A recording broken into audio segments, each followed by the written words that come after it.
If this woman really did threaten to kill Joan, what's the normal procedure if she comes here? I mean, do I keep them apart or what? Well, there are no set rules, actually. I think our main worry will be the women. I mean, if they hear that Coulson threatened to kill her daughter, well, you know what happened to Denise Taylor. Oh, God. Here we go again. We spell for 1 point. Now, here's the item we promised you on the police siege at Flemington. Late this evening, a woman walked into a scene of God, you look quiet. What's going on? The neighbour, Mrs. Carol Coulson, had stabbed her husband to death and then threatened to kill herself and her 9-year-old daughter. The unnamed woman talked Mrs. Coulson into handing over the knife and surrendering to the police. We'll bring you more details as they come to hand. Well, there's another good bloke gone west. Oh, come on, love. That poor woman must have gone through hell to have done something like that. That poor child, I'm sorry for. What's she got now? Yeah, it's a pity she wasn't a bit older. You could have put her on dope. Then she'd be dead in no time and have no worries. Oh, that's a bit rough, Bee. Oh, you think so, do you, Maxine? Well, let me tell you a few things about this dear little old lady. She has played all of us for a bunch of suckers. You see, I had a few words with the top brass today, and the American State Department have been after her for years. What for? Drug running, but then we all knew that, didn't we? What we didn't know is that she's been doing it all over the world. She's killed kids in countries we haven't even heard of. That is not true. I never sold it. Oh, cut the crap, Kennedy. Now, just you think about it. If your grandchildren got hooked on dope, who would you blame? The pusher or the smuggler? Oh, but that's different. They wouldn't. They're only kids. Well, they wouldn't. You shouldn't be in here for smuggling, Kennedy. You should be in here for murder.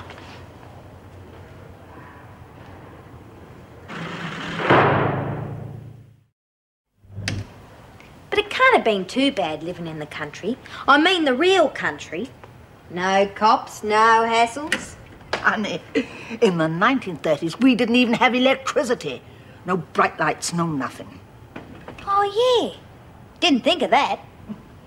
So then I got married, well, just to break the boredom. And it was worse. Do you know, I even envied Lizzie. Can you imagine that? I envied the shearer's cook, because she got to travel from station to station.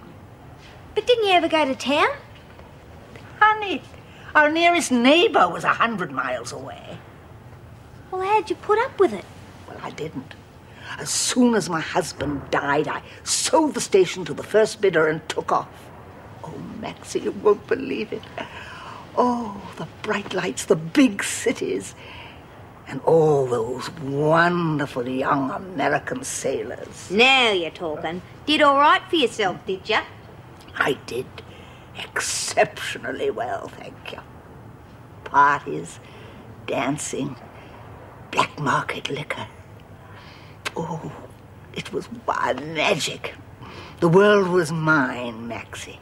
It was a war, but it was wonderful, and I loved it. Yeah. While all our boys were being shot at over there, she's having a ball with the Yanks. Not for long, Lizzie, because then I met Bud. Is he the one you married?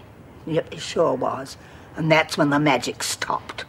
He took me back to the States, and would you believe it, I finished up on another goddamn farm. You're kidding. Crazy, wasn't it? So I had a baby daughter and settled down to the business of growing old. Before I knew it, I was a widow and a grandma. And it wasn't fair, because I hadn't really lived at all.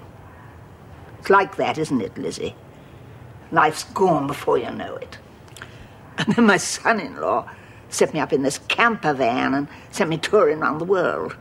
Okay, so I knew I was carrying drugs, but I didn't care. It was exciting, and I was free. And, well, I never thought, you know what Bea said about the kids. I never thought. Maggie Mullins. You're a crazy old bugger.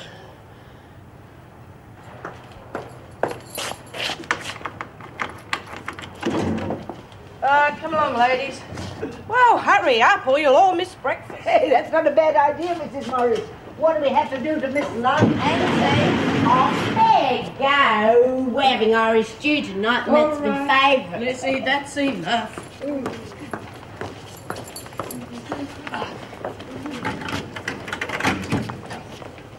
Ready, Bea? Ready for another day?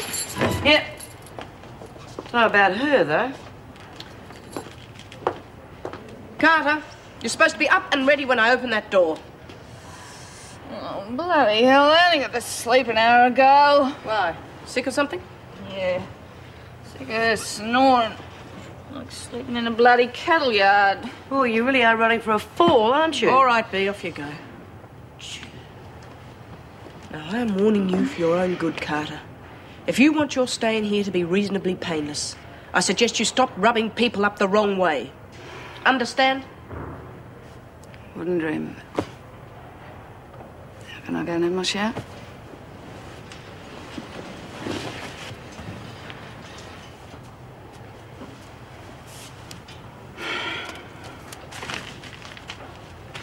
Well, what's the heavy look for?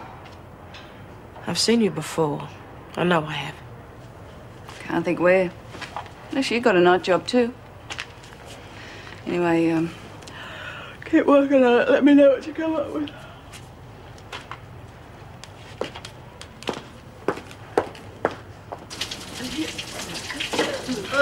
Nothing like that.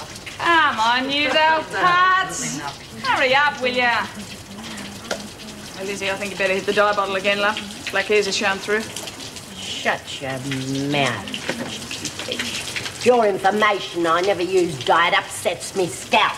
Talking about your legs, not your head. Do you know you're a very unpleasant little person, Carter? Oh, you bet I do, Grandma. I'm getting better at it every day. Ambition's a fine thing, honey, but I'd aim a little higher if I were you. You know what I like about you, Carter? Nothing.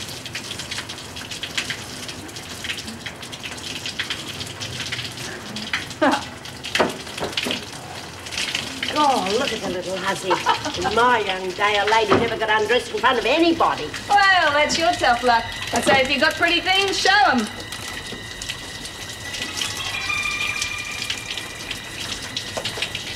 Come on, ladies. Thought you'd all gone down the plug hole.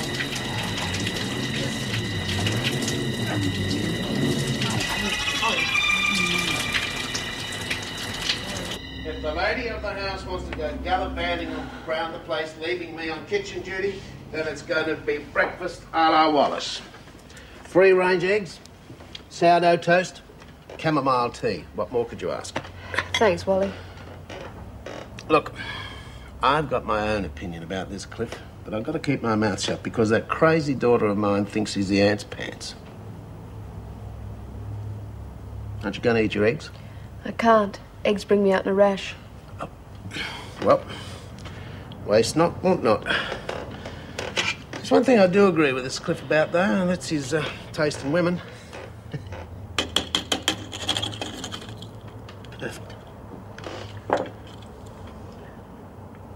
Something wrong with the toast, too? It's brown bread. I only eat Why? Worse than my daughter.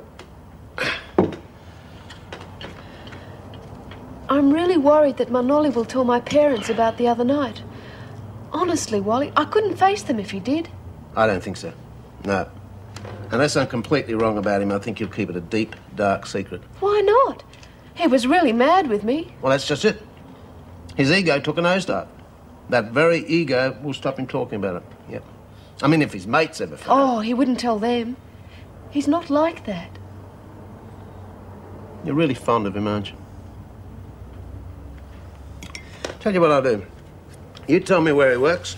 I'll go around and have a chat to him. We'll straighten the whole thing out. Oh, no, you mustn't, Wally. You got two choices. Either you tell me where he works, or you eat my cooking for a week. Well, I don't care how bloody tough she reckons she is. I'll flatten her next time she gives you a hard time. You just keep out of it. I can look after myself. Now, just a moment, Lizzie. I know you used to be able to mix it in the 30s, but I don't fancy your chances now. Oh, you shut up too, Maggie Mullins. I'm not too sure if I've forgiven you yet. All right, Lizzie, come on, that's enough. Move along. I'd like a word with you, Carter. Are you connected with the PRG? Sorry, the what? The Prisoners Reform Group. Is that where I've seen